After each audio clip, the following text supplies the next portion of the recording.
کچھ شبہات اور توہمات عوام میں اس قدر رائج ہو چکے ہیں جس کو انہوں نے شریعت میں ایک عبادت کا درجہ دے دیا ہے، اور اس پر عمل کرنے والے کو بڑا متقی، پرہیزگار اور زاہد سمجھا جاتا ہے، اور اس کی مخالفت کرنے والے پر تنقید کی جاتی ہے، جبکہ اس قسم کی توہمات اور شبہات کا شریعت میں کوئی بھی درجہ نہیں ہوتا۔ اسی قسم کی شبہات میں سے ایک ذکر کیا جاتا ہے کہ رات کے وقت جھاڑو نہیں لگانی چاہیے، مغرب کے بعد جب جھاڑو لگائی جاتی ہے تو قرض آ جاتے ہیں اور فقر فاقہ ہو جاتا ہے، یا قسم قسم کے شبہات اس طرح پیش کیے جاتے ہیں، جبکہ شریعت میں اس قسم کا کوئی بھی حکم موجود نہیں ہے، بلکہ جب بھی کہیں بھی گندگی ہو تو گندگی کی صاف کرنے میں جتنا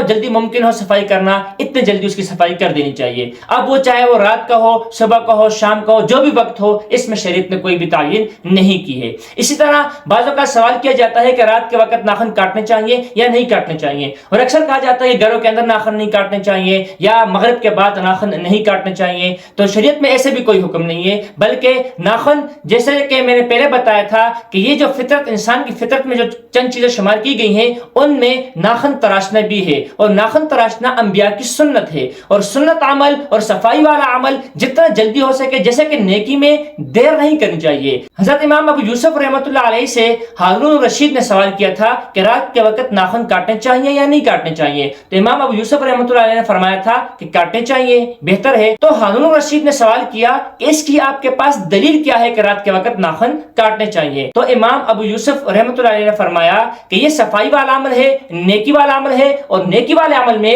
دیر نہیں کرنی چاہیے۔ تو یہی جو امام ابو یوسف رحمۃ اللہ علیہ نے یہاں پہ دلیل پیش کی، اسی کو آپ ناخن کاٹنے پر کہ اس میں بھی دیر نہیں کرنی چاہیے، رات کو اگر موقع ملتے تو کاٹ دینے چاہیے۔ اسی طرح اگر جھاڑو کا موقع رات کو ملتا ہے، گندگی ہے، تو رات کو جھاڑو لگا دینی چاہیے۔ ہاں البتہ اگر چند لوگوں سے یہ مروی ہے کہ رات کو اگر جھاڑو نہیں لگانی چاہیے، تو ان کی مراد یہ ہوتی ہے کہ جھاڑو لگانا یا صفائی کا عمل جو ہوتا ہے وہ عموماً دن کے وقت ہوتا ہے، تو دن کے وقت، صبح کے وقت ہی صفائی ہو جانی چاہیے، اس میں تاخیر نہیں کرنی چاہیے، یہ مراد ہے۔ ان کا مطلب یہ ہرگز نہیں ہے کہ رات کے وقت جھاڑو لگانا یا رات کے وقت ناخن کاٹنا ناجائز ہو اور اس کے اوپر عمل کرنے والا گناہ کا مرتکب ہوتا ہو، ایسا ہرگز بھی نہیں ہے۔ اسی کے ضمن میں یہ بھی سوال کیا جاتا ہے کہ آیا ناخن کاٹنے سے وضو ٹوٹ جاتا ہے یا نہیں؟ تو دیکھیں، جو وضو کے توڑنے والی چیزیں ہیں، نواقض وضو ہیں، وہ پورا اسی طرح چھوٹی چھوٹی نماز کی کتابچوں وغیرہ میں لکھی ہوئی ہیں، وہی جو نواقض وضو ہیں ان سے وضو ٹوٹ جاتا ہے۔ اس کے علاوہ اگر کوئی اپنے بال اکھیڑتا ہے یا کوئی بال کاٹتا ہے یا ناخن کاٹتا ہے، اس سے